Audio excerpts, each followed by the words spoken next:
Ladies and gentlemen, boys and girls of the YouTube world, CJ Rose is back in the building. Welcome back to the channel. All right. Man, it's only February, but man, still so much is going down. So much is still happening.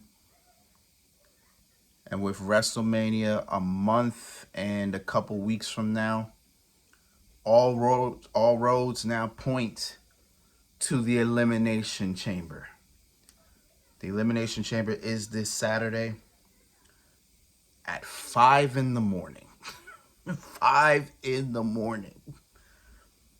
If you live in a different country, it's probably a different time. If you live in a different state, different coast, it's definitely a different time. But for the Eastern people, it's 5 in the morning. It is 5 in the morning. I will be up for that because usually I don't go to sleep. Usually don't go to sleep till about 7 or 8 o'clock most times. So yeah, I'll be up. I'll be up. And then after that, we'll review it. Yeah, I'm probably going to do what I used to do regularly in terms of reviews because, quite frankly, I don't think trying to record myself 5:30 in the morning trying to react to a pay-per-view isn't going to be real simple. So I'll just keep it how I used to, and that's about it. So, yeah. 4 matches. Another 4-match show. Because the Royal Rumble is only 4 matches. Now we're 4 matches here again. All right. I ain't complaining. Let's get it. So,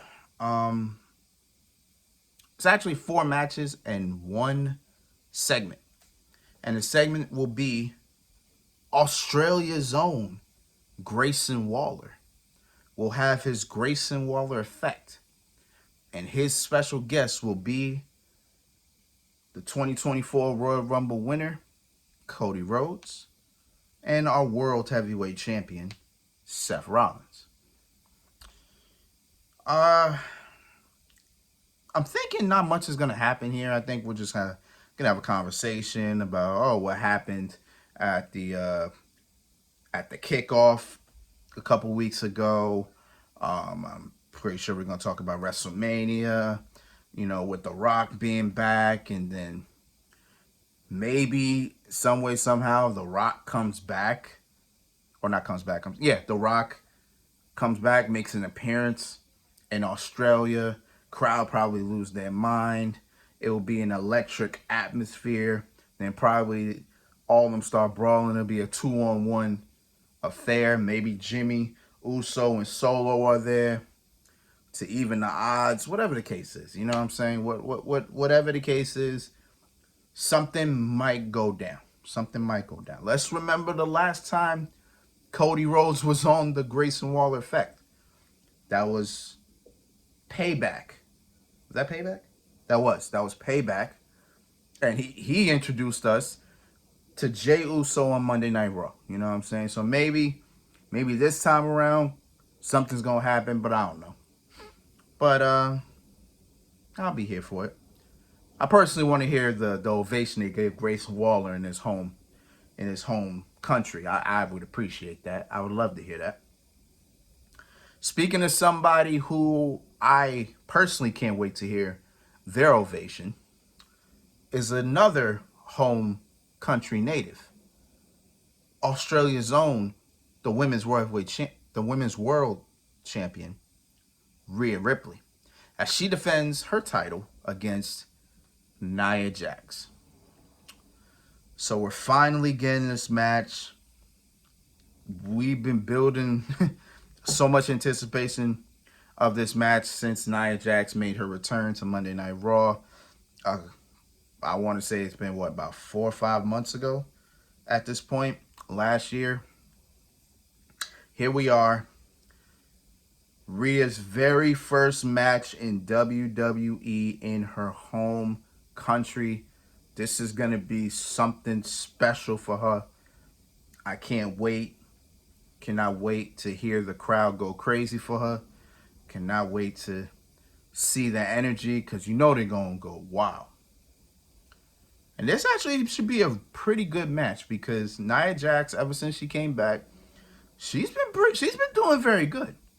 Like, I think Nia Jax has shown all of us that, hey, she has made a big stamp in the Raw Women's division.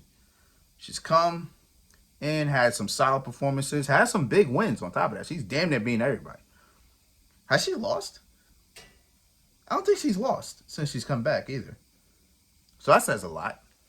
So I'm expecting a pretty solid match between these two.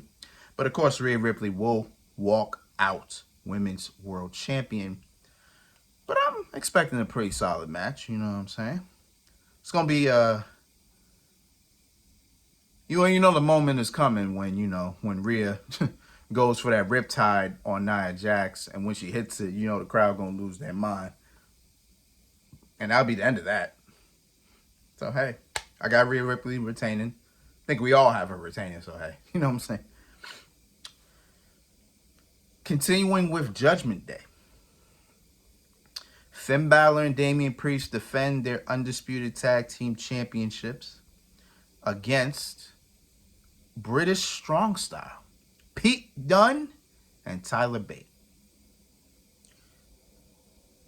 I am thrilled and ecstatic that Pete Dunne is back. You know what I'm saying? Like, Butch was cool. Then they kind of pushing to where it was like, okay, Pete Dunne gonna slowly come back, and it was a very slow comeback. But Tyler Bate made his roster debut, teamed up with Butch at the time. He said it's time to go back to being you. Boom, here's Pete Dunne. I was losing my mind when I saw it. I was going crazy because I'm a Pete Dunne fan, man. I've liked Pete Dunne ever since I saw him in NXT. And here we are. They're getting their shot at Finn Balor and Damian Priest. Now, as I was thinking about this match, the only thing I could say to myself is that I said, yes, they really need to split up these tag team championships. Because now, if you really think about it now, both shows have a good amount of tag teams that you could create something out of. You know what I'm saying? Like, think about it. When we go to Raw, let's see. We got Judgment Day. 2 different variations of Judgment Day. Got Finn Balor, Damian Priest, so you can go JD and Dominic. You know what I'm saying? You got the New Day. You got Imperium. You got American Alpha. I'm sorry, Alpha Academy. Jesus Christ. Jesus Christ. Woo! I took it back. I took it back. You got Alpha Academy. When Eric finally comes back, you got the Viking Raiders. You got the Creed brothers. Hell, from what it's looking like, you got Awesome Truth. You know what I'm saying? And you got DIY. You know what I'm saying? You got some tag teams on Raw. That's 7 tag teams. Maybe. I feel like I'm forgetting the tag team on Raw. Am I forgetting the tag team? Just want to be quick with it. I don't think I'm forgetting the tag team, but maybe you can makeshift one. Who the fuck knows? But, boom, you got those 7 tag teams. Funny thing is, you actually do have 8. Because you did have Braun Strowman and Ricochet, but of course Braun Strowman tore his ACL, so he's ain't going to be back for at least another couple months. But if Braun Strowman comes back and then, they still want to do Braun Strowman Ricochet, boom, that's another tag team. That's 8. Boom, okay. Then you got SmackDown. You got the Street Profits. You got Pretty Deadly. You got Legado del Fantasma. You got the LWO. You got Ashanti, the Adonis, and Cedric Alexander. Yes, that's actually a tag team. They haven't debuted yet, but trust me, it's gonna happen. You got British Strong Style. I think you got another tag team. Am I forgetting a tag team? I'm not sure, but that's 6. Maybe you can bring other tag teams, who knows? But boom, right then and there, you got tag teams. You know what I'm saying? So just split the tag team titles up. put them to their respective shows, and boom, we're good. You know what I'm saying? But other than that, I got Judgment Day winning. I think Judgment Day walks out.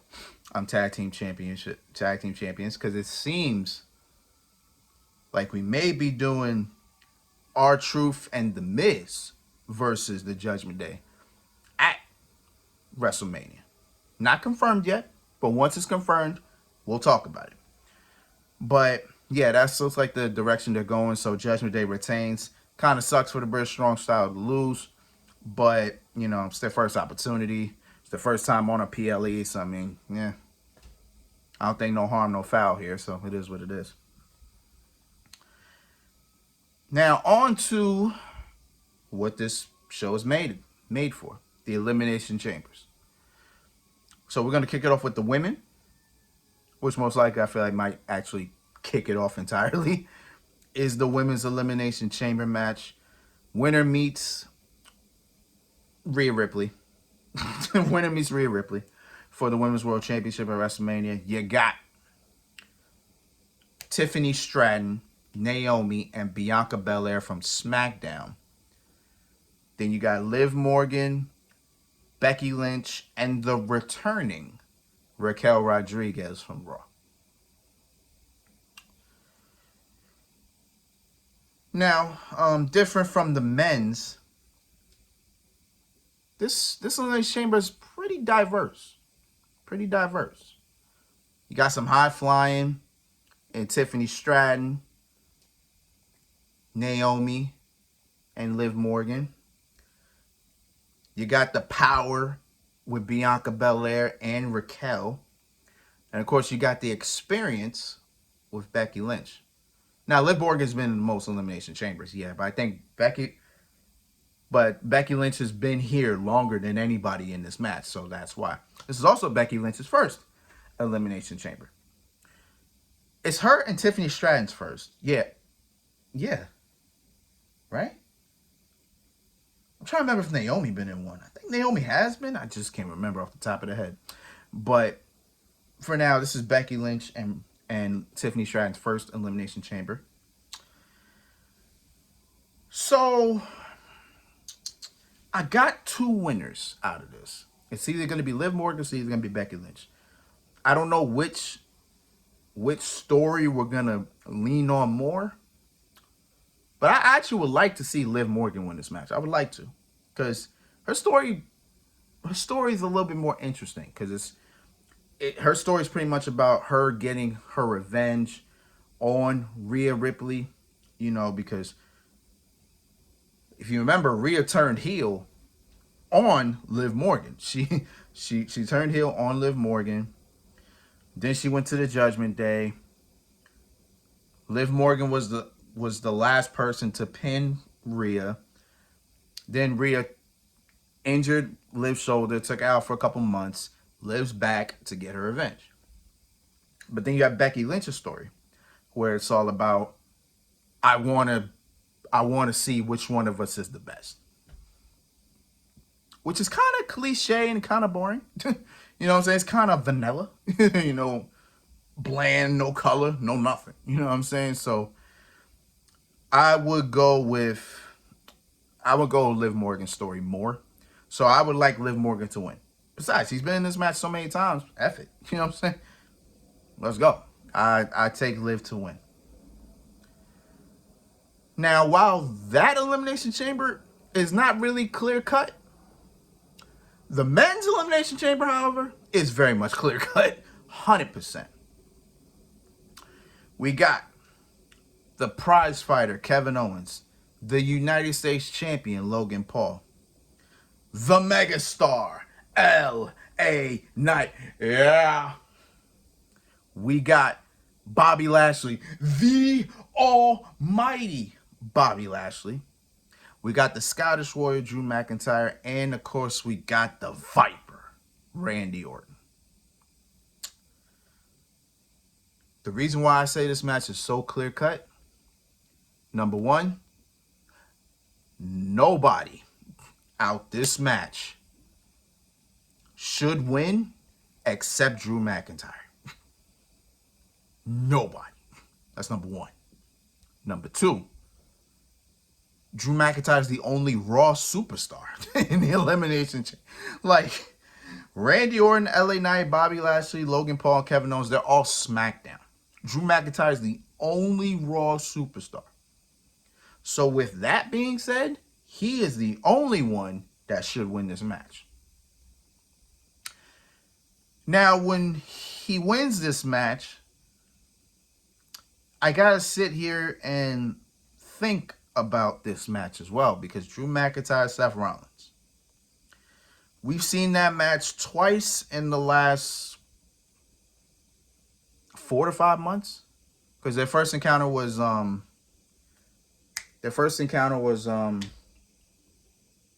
Crown Jewel, and then their next encounter was on Raw. I can't tell you what month. I think it was December.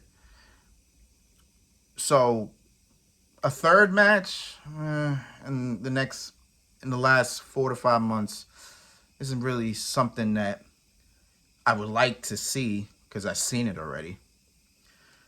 But considering how Drew McIntyre has been lately with his heel turn and just pretty much being one of the best things on TV, like 100%, I take it.